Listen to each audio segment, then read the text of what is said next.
ज़िंदगी में बड़े इंटरेस्टिंग से वाक़ये होते हैं और बड़े इंटरेस्टिंग से लोग आते हैं। We meet very weird kinds of people, bizarre kinds of people sometimes in life and then it's very amusing also. मुझे थोड़ी सी हंसी आती है देखकर। आज मैं उस कैटेगरी के बारे में आपसे बात करना चाहूँगी। आपने सुना है कभी, आपने देखा है कभी, एक कैटेगरी ऐसी भी होती है जिसके सामने अगर आप भगवान की बातें करेंगे, अगर आप अपने अनुभव बांटेंगे तो वो हंसने लगेंगे। अगर आप उनसे ये कहेंगे कि आपको अपने कर्मों का फल मिलता है, ऊपर वाला देख रहा है और वो सभी को अपने अपने किए हुए कर्मों के हिसाब से फल देता है, तो इन लोगों के मुंह पर आपको हंसी के सिवा और कुछ नहीं दिखेगा। It's a kind of mockery that they take resort to when somebody talks to them about God, universe, justice, karma। तो क्या करना चाहिए? मुझे एक लड़की ने पूछा, मैम जब ऐसे लोग सामने आते हैं जिनको कोई असर ही नहीं होता, हम भगवान का नाम लेते हैं, हम कहते हैं कि ईश्वर देख रहा है, तो उनको डर ही नहीं लगता, क्या करना चाहिए ऐसे लोग जब आपको मिले? कितने थिक स्किन लोग होते हैं, हंसते रहते हैं। मैं एक ही बात कहना चाहूँगी, अगर आपको ऐसे लोग मिले तो आप उन पर हंसिए। जी बिल्कुल, वो आपकी बात पर हंस रहे हैं, वो ईश्वर का मजाक उड़ा रहे हैं, आप उन पर हंसिए। इससे ज़्यादा और क्या हो सकता है? इससे ज़्यादा अच्छा और क्या हो सकता है? Laughter is the best medicine in life. हंसी तो अच्छी बात होती है, हंसिए और बांटिए, खुशियाँ बांटिए। क्यों उदास रहें ज़िंदगी में? क्यों हम उनको कोई बद्दुआ दें? क्यों हम सीरियस हो जाएं? क्यों हम गुस्सा करें और उनसे कहें देख लेना, एक दिन भगवान तुम्हें देख लेगा? ऐसे भगवान नहीं देखते हैं दोस्तों। सबसे पहले भगवान हर एक इंसान को अपने अपने कर्मों के हिसाब से देखते हैं और उनके बही खाते में जितने कर्म करना और लिखा होगा उतने वो कर्म एग्जीक्यूट करेंगे ही करेंगे, उतने वो कर्म करेंगे। और जब तक उनका वो घड़ा नहीं भरता तब तक कोई शिशुपाल वध नहीं होगा। तो आप ये कौन होते हैं सुनिश्चित करने वाले कि उनका घड़ा भर चुका है और अब उनको भगवान बताएंगे? आज हो सकता है इस जन्म में उनको कुछ भी पता ना चले, हो सकता है इस जन्म में उनको कोई भी कर्म का बुरा फल भुगतना ना पड़े और आप बैठे बैठे देखते रहें और आप अपने आप को कष्ट देते रहें। उनके कर्म के फल उनको मिलेंगे, लेकिन अपने समय पर। अगर आप समय मर्यादा में विश्वास करते हैं तो मैं आपको स्पष्ट रूप से ये बात कहना चाहती हूँ कि ज़रूरी नहीं है कि इसी समय मर्यादा, इसी जन्म की समय मर्यादा में उनको उनके किए के फल मिल जाते हैं। कई लोगों को मिल जाता है, हो सकता है उनका घड़ा भर चुका है, हो सकता है वो अंत आ चुका है, लेकिन कुछ लोगों के घड़े मान लीजिए 5 जन्मों के बाद भरने वाले हो, तो आप उनकी तरक्की देख देख के अपनी ज़िंदगी क्यों ख़राब कर रहे हैं? Why don't you do your own work, mind your own business. English में एक बहुत बहुत अच्छी कहावत है। अपना काम कीजिए, उनको उनके हाल पर छोड़ दीजिए। तो क्या हुआ, वो तरक्की कर रहे हैं, वो अपने हिस्से का फल भुगतेंगे, आप अपने हिस्से का फल भुगतेंगे। और आपको किसी को खराब परिस्थिति में देखकर अगर मज़ा आता है then you are a sadist. तो सबसे पहले मैं कहूँगी आपके साथ बुरा होना चाहिए, भले ही किसी ने कितना भी बुरा किया हो हमारे साथ, लेकिन अगर हमको उसका बुरा देखकर if we enjoy somebody's pain, even if that person is our enemy, I would say that we are doing something wrong. We are doing something which God does not approve, because all the creatures on this planet, all the human beings on this planet, they are God's creation, good or bad. Please go through whenever I publish it, Devi Uvacha, my new monologue, wherein Devi is talking to Mahishasura and she is saying, you are my creation, you are my creation, and I will make sure that you get redeemed. आप मेरा ही अंश हो, मुझ में ही समाये हुए हो, मेरी ही एक फोर्स, एक एनर्जी, एक शक्ति हो, और मुझ में ही अंत में आके आप समाने वाले हो। तो क्यों नहीं आ जाते, क्यों मेरी शरण में नहीं आ जाते? लेकिन वो इतना अभिमानी है कि वो देवी की शरण नहीं ले रहा है। तो आप बात को समझिए, जब अभिमान इंसान के सर पर सवार हो जाता है तो वो किसी की बात नहीं सुनता है। इट्स नॉट पॉसिबल, आप कितना भी कर लेंगे, उसके मन के द्वार बंद हैं। और मैं हमेशा कहती हूँ दिमाग के द्वार नहीं बोलती हूँ, मैं हमेशा बोलती हूँ मन के द्वार, क्योंकि मन के द्वार जब खुलते हैं तब इंसान को सेल्फ रियलाइजेशन होता है। इंग्लिश में ये बड़ा अच्छा शब्द है, सेल्फ रियलाइजेशन। अनुभूति, सही और गलत क्या है उसका जो रियलाइजेशन है, उसकी जो अनुभूति है, वो इंसान को तभी होती है जब उसके मन के द्वार खुलते हैं। और जब तक वो मन के द्वार बंद रहते हैं तब तक इंसान को किसी भी प्रकार का कोई भी रियलाइजेशन होने वाला नहीं है। आप सिर्फ उसके सामने जाकर भाषण देते रहें, आप उसको बोलते रहें, आप उसको डरा धमका कर कुछ भी बोलते रहें कि ईश्वर है, देख लेगा। यकीन मानिए, क्योंकि मेरी ज़िंदगी में ऐसे लोग आए हैं, इसलिए मैं आप सबसे कह रही हूँ। तो उनके सामने जाकर why are you banging your head against the wall?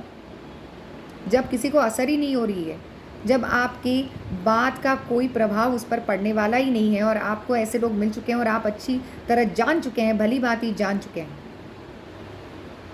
तो फिर क्यों जाकर व्यर्थ प्रयास करना? क्यों अपना काम नहीं करना?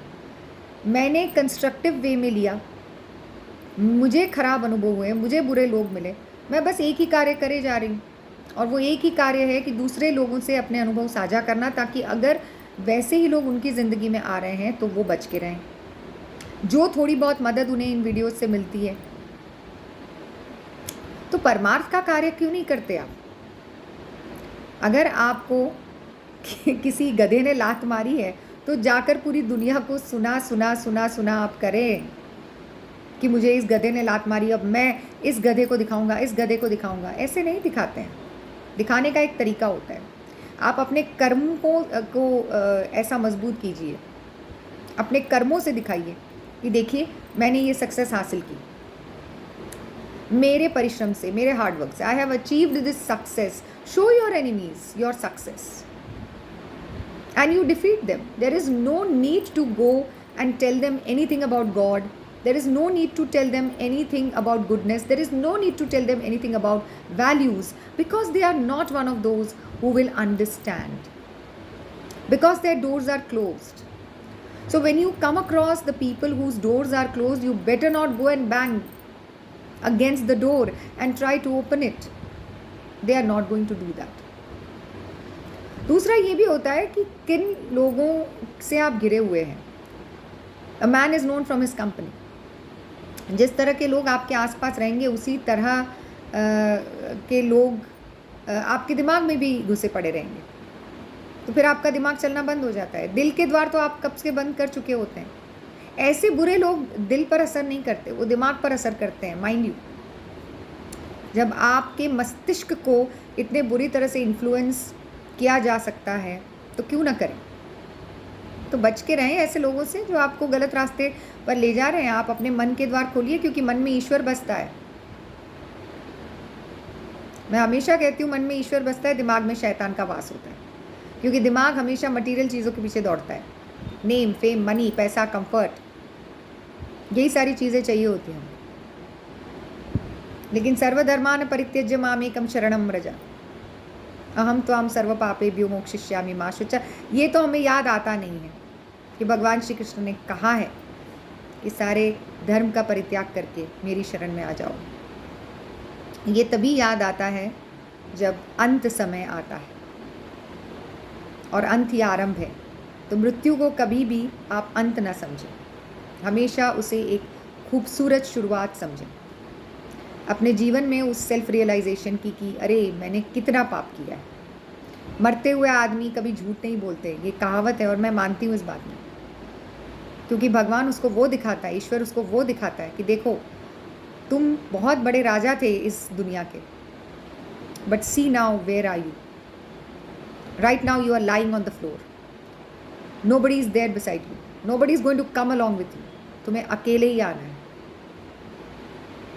ये सत्य जब इंसान को नज़र आता है, तब शायद कहीं जाकर वो ईश्वर की शरण में आता है, जब मृत्यु की देवी साक्षात उसके सामने खड़ी रहती। उससे पहले अभिमान को छोड़ना यदि इतना आसान होता तो रावण छोड़ चुका होता, कंस छोड़ चुका होता, क्योंकि वो तो जय विजय के अवतार थे।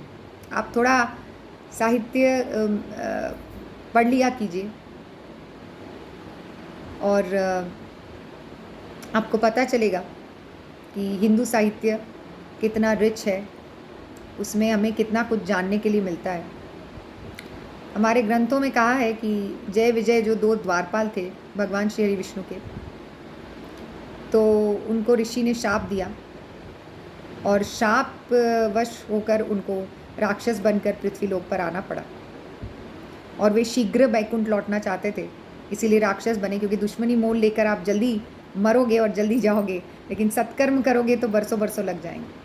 इसलिए उन्होंने ये कुकर्म चुने ताकि वो जल्दी शीघ्र वैकुंठ लोग जा सके. So there is a reason behind every phenomenon in life. अगर आप किसी से मिलते हो, अगर वो आपका दोस्त बनता है, अगर वो आपका दुश्मन बनता है, उसके पीछे कोई ना कोई कारण है. बिना किसी कारण के कुछ नहीं होता. हर एक्सपीरियंस को मैं कहूँगी, हर अनुभव को एक लर्निंग एक्सपीरियंस की तरह लीजिए. अगर किसी ने आपको दुख पहुँचाया है तो उसे माफ़ कीजिए और आगे बढ़िए ज़िंदगी में. और ये समझिए कि ये दुख आपके लिए एक बहुत बड़ा लर्निंग लेसन था कि दूसरी बार आपको ये गलती नहीं करनी है, ऐसे लोगों पर विश्वास नहीं करना है. अगर ये नहीं करेंगे आपके साथ ऐसा, तो आप सीखेंगे कैसे? How will you learn? तो यदि सीखना चाहते हैं तो मेरे हिसाब से आपको हमेशा एक ओपननेस अपने स्वभाव में रखनी चाहिए कि नहीं, मुझे सीखना है. और जैसे ही आप भगवान से कहेंगे मुझे सीखना है, तो वो आपको पाठ पढ़ाएंगे, सिखाएंगे आपको. अलग अलग प्रकार के लोग आपके जीवन में आएंगे, कुछ अच्छे कुछ बुरे, और वो सभी आपको कोई ना कोई लेसन सिखाने आते हैं. तो ये मत समझिए कि बस आप ही बहुत बड़े ज्ञानी हैं, आप ही सब कुछ जानते हैं और आप ही लोगों को उपदेश दे सकते हैं कि देखना, एक दिन तुम्हें तुम्हारा कर्मा ज़रूर क्षति पहुंचाएगा. आपका भी कर्मा आपको उतनी ही क्षति पहुंचाने में सक्षम है. तो आप अच्छे कर्म कीजिए. दूसरों को उपदेश देना व्यर्थ है. खुद में सुधार लाइए. नमस्कार.